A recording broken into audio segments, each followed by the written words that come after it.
एक नारियल जिसे हम घर में फोड़कर उसका पानी पीते हैं और गिरी को खा लेते हैं।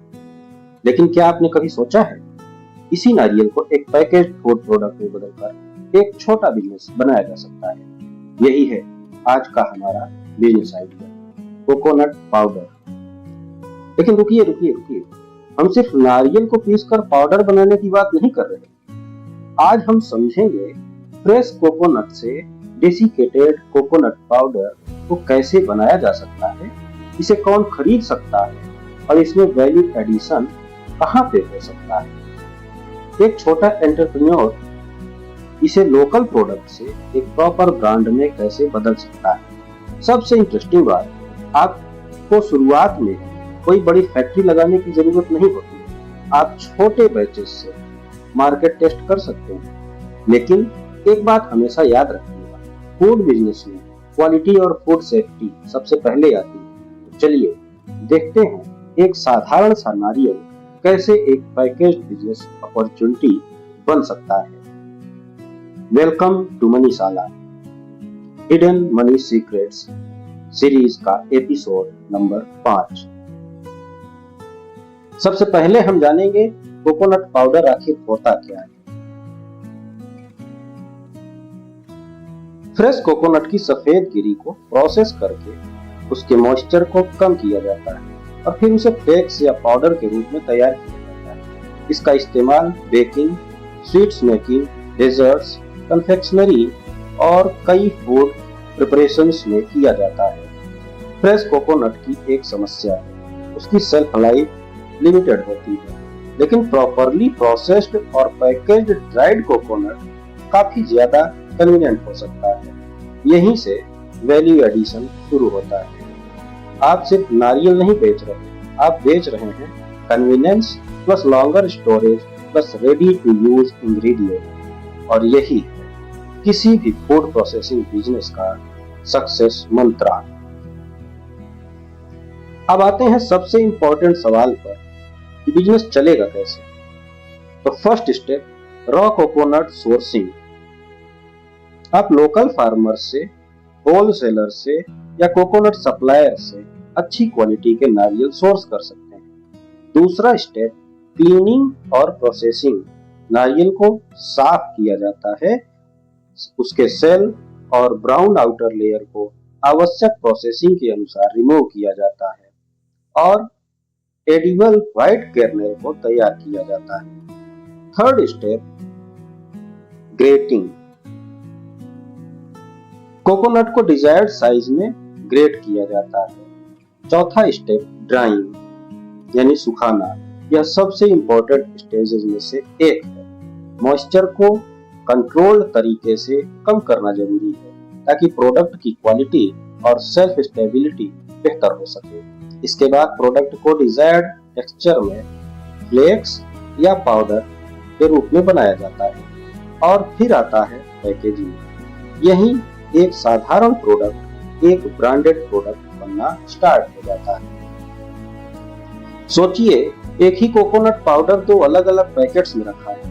पहला पैकेट सिर्फ ट्रांसपेरेंट प्लास्टिक में बिना प्रॉपर इंफॉर्मेशन के, और दूसरा clean packaging, professional design, clear product information और प्रॉपर सीलिंग के साथ।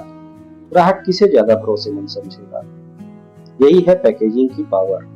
आप अलग अलग पैक साइज रख सकते हैं, जैसे small trial pack, regular household pack और बल्क पैक।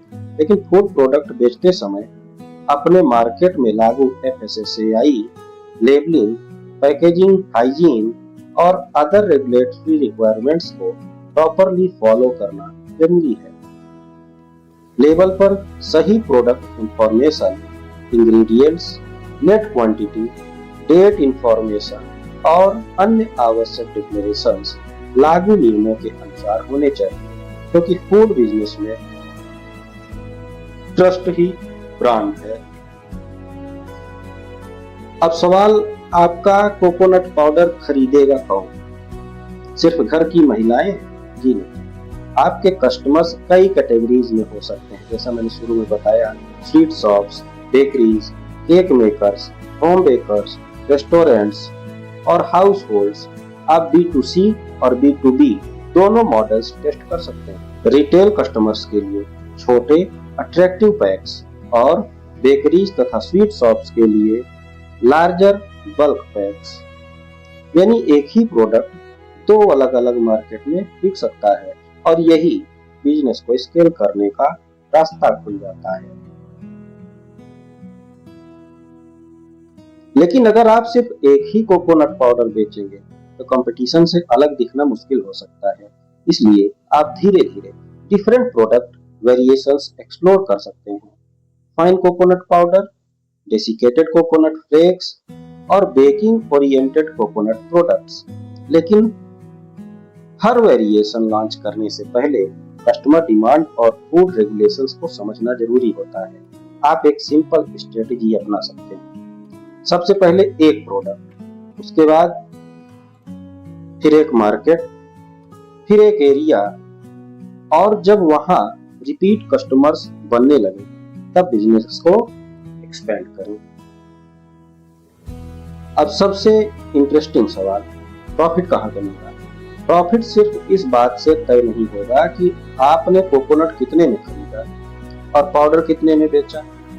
आपको कैलकुलेट करना होगा raw material cost, processing cost, electricity, labour, packaging, transportation, wastage, testing, marketing और डिस्ट्रीब्यूशन मार्जिन। फिर पता चलेगा आपका वास्तविक ग्रॉस मार्जिन कितना है। यही कारण है कि बिजनेस शुरू करने से पहले एक सिंपल कॉस्ट शीट बनाना जरूरी है। यदि आप चाहेंगे तो हमें बताइएगा कमेंट करके, तो अगले वीडियो में मैं आपको इसकी एक प्रॉपर बैलेंस शीट, कितनी लागत, कितनी बचत, ये आपको बताऊंगा। अब मान लीजिए आप 100 किलो रॉ कोकोनट खरीदते हैं, आपको फाइनल प्रोडक्ट कितना मिलता है, प्रोसेसिंग में कितना लॉस होता है, पैकेजिंग में कितना खर्च आता है और कितनी क्वांटिटी वास्तव में बिकती है। यही नंबर्स आपके बिजनेस की असली कहानी बताएंगे। अब मान लीजिए आपने लोकल मार्केट में छोटा कस्टमर बेस बना लिया। अब अगला स्टेप क्या है? आप अपने प्रोडक्ट को local grocery stores, bakeries, street shops और कैफेज में इंट्रोड्यूस करिए। इसके बाद अपने रीजन में ऑनलाइन सेलिंग की पॉसिबिलिटीज भी देख सकते हैं। लेकिन एक साथ पूरे इंडिया में जाने की कोशिश मत कीजिएगा। पहले एक छोटा मार्केट लीजिए, फिर दूसरा, फिर तीसरा। बिजनेस का गोल्डन रूल है स्केल व्हाट वर्क्स, यानी जो आपका काम करता है वही स्केल होगा, जो आपका बिजनेस चलेगा वही स्केल होगा। तो जो प्रोडक्ट जिस मार्केट में रिपीट सेल्स दे रहा है उसी को पहले मजबूत कीजिए। अब इस बिजनेस की रियलिटी भी समझते हैं। कोकोनट पाउडर सुनने में आसान लगता है, लेकिन फूड प्रोसेसिंग में कई चैलेंजेस हो सकते हैं। Moisture control, contamination risk, storage, packaging integrity, raw material price fluctuations और कंसिस्टेंट क्वालिटी, इन सभी पर ध्यान देना पड़ता है।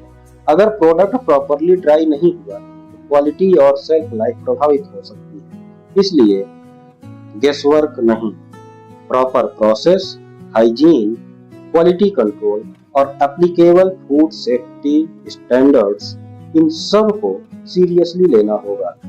और शुरुआत में छोटे बैचेज में टेस्टिंग करना बड़े इन्वेस्टमेंट से पहले ज्यादा समझदारी हो सकती है। तो क्या कोकोनट पाउडर बिजनेस में अपॉर्चुनिटी है? बिल्कुल है, लेकिन सिर्फ कोकोनट खरीद के पाउडर बनाकर पैकेट में भर देना यही बिजनेस स्ट्रेटेजी नहीं।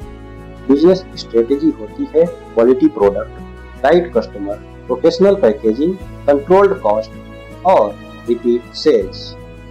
आप छोटा शुरू कर सकते हैं, मार्केट टेस्ट कर सकते हैं, कस्टमर फीडबैक ले सकते हैं और फिर धीरे धीरे कैपेसिटी बढ़ा सकते हैं।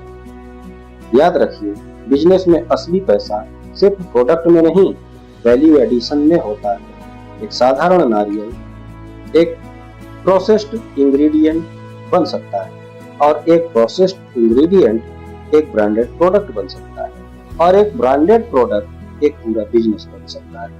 अगर आपको यह बिजनेस आइडिया इंटरेस्टिंग लगा तो कमेंट में यस जरूर लिखिएगा। और अगर आप चाहते हैं कि मनीषाला में हम ऐसे ही ऑर्डिनरी प्रोडक्ट से एक्स्ट्रा ऑर्डिनरी बिजनेसेस आइडियाज खोजते रहें तो चैनल को सब्सक्राइब जरूर करें। मनीषाला, पैसे की पाठशाला, कहानियों की माला। Learn money, grow wealth. धन्यवाद।